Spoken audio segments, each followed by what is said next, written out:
So g'day everyone, welcome to Blue Abroad Analytics Corner, The Rivals. So what we're doing is, this is going to be a series just assessing the 18 teams in the AFL comp. A little bit about where they are, where they're situated, what they did last year, and how we expect their season to go along and what they need to work on to hopefully make the 8. And first cab off the rank is the trade bank for Carlton, Adelaide Crows. So a team that really has had a rough couple of years. 2017 they made the finals, and then we had the famous camp incident and the wheels kind of fell off for them.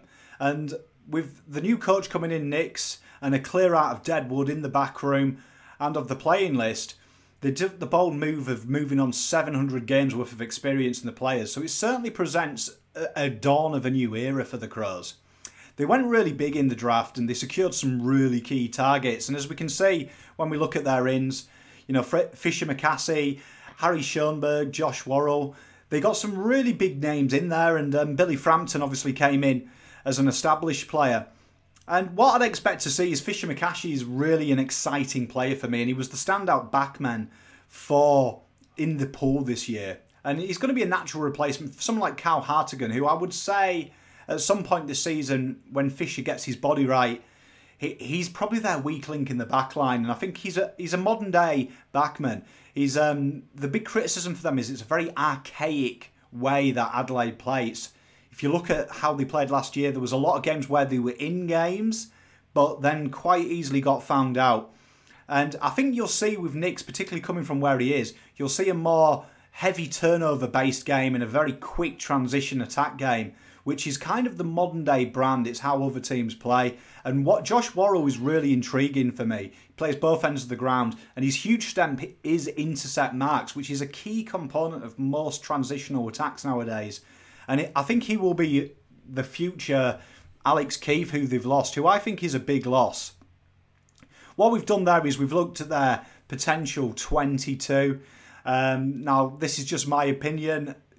It's not locked in stone, but I've gone Brown, Taylor, Doty, Laird, Hartigan, Brodie Smith, Seedsman, Crouch, Aitken, O'Brien, Crouch, Milwera, Lynch, Walker, Sloan, Murphy, Fogarty, Stengel, and Himmelberg, Jones, Smith, and McHenry on the bench. And it's a good mix of youth and experience. I think you could make a good argument if Nix can get the best out of Gibbs, real efficient ball user. There's a lot of talk of him playing on the half-back line, and I think he suits there. He did that role for us, Carlton.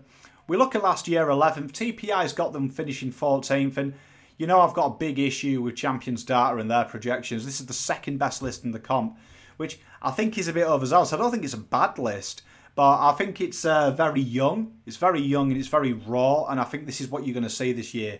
Ned McHenry and Chase Jones are two players that I really expect to break out for this side, and I'm super excited about seeing them play. Chase Jones was someone I had big raps on last year in the draft, and I'm super excited about that. Now, about Nix, we don't know much about him in the terms of in a senior coach, as a head coach, but I suspect we're going to see a transition-heavy game plan. I think they've got a fantastic midfield, and he comes from teams with pedigree, Port Adelaide, and particularly GWS, as senior assistant, where they play the modern game and they play a very attack-heavy game. He has said it's all about pressure and all about being more aggressive. He used the phrase, and I love hearing this from coaches, attack is the best form of defence. And for the last 2 years, we have seen teams that live by this philosophy are invariably successful. Richmond, Eagles, teams like that. They play a very pressured game, looking for quick turnover. And Port and GWS fall into that category. They like to play a quick counter-punch attack brand. Two areas I expect are Nick's primary areas to change is with the vastly influx of young talent is forward pressure. There's been talk in training camps they're working on lean and becoming quicker, and they rank bottom 3 from scores from turnovers and goals from forward 50 turnovers. Now this is where the top teams excel, and to finish in the bottom category for that, it's not indicative of you going to get better. But they've got young guns like Murphy, I think very underrated, McHenry, and there's going to be this onus to really have this run and gun approach. And the other areas, they're inside 50 effectiveness. It's areas that championship teams succeed in. And when you've got players like Crouch, Sloan, both Brad Crouch as well, These guys know how to use the ball. And I expect, you know, with the emergence of Will Moreira, he's another guy I'm tipping to have a really big year. He showed bits last year. It's where they need to dramatically improve. Another sign as well that they struggled with last year was in that down their back. They're one of the teams who conceded the 11th most goals. And Dodie returns, and he's a huge part of there, and he was sorely missed. He's a big name to have in there, and he's a name that key forwards will look out for in that team. And he'll be a key cog in that back line. And I think he will be able to implement that quick game plan, taking the marks, handballing it out to that talented half-back line, and giving the forward line quick, good first use of the ball. Fogarty is an intriguing prospect. We saw him back end of the year. If he can stay fit, there is no doubt for me he's a premier talent. He's a really exciting player. And we talked a bit about Lockie Murphy.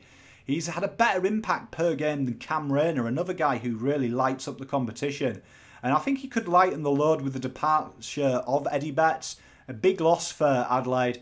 And I think when you've got Matt McHenry and Chase Jones rotating through the middle and coming across the half-forward flank, they've got some serious tools. Is this year the year? I think it's a year too soon. I stand by the 14th position. But they've always been good at the rough stuff. And if they can develop a bit more outside run, I think that's it. Now, to me, that brings me to how do you beat this side? Now, to me, the lack of experience is there. A new game plan being implemented. We know it takes time in this game, and you haven't got time in AFL football. And I think it's outside run. If they are a slow side. If you can get pace, I think for me, you can counter a run and gun with discipline.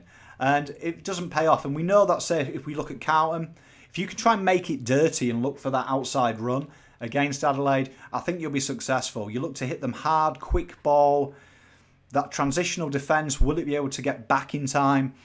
But it's not all doom and gloom. They have got serious list talent, and for me, 14th spot seems fair. I do think they'll take some serious scouts, particularly at the Adelaide Oval.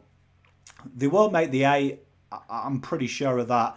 But it's not all bad. Next year, it's a compromise draft, and if they can have a pick inside the top 5, 6, it could work out to be second. A lot of the top 3 talent are academy graduates. So really, I reckon 2021, 2022, we'll start to see these guys come back. But for me, that's the Adelaide Crows. It's an exciting prospect, and it's a good one to start with. Not this year, but I think they'll do a rebuild quicker than most. Please let me know your thoughts. I'm not an Adelaide fan. I've tried to be fair. I'd love to hear Adelaide's thoughts. Love the discussion of footy. As always, I'm Dan, the Pom, and that's Analytics Corner. See you soon.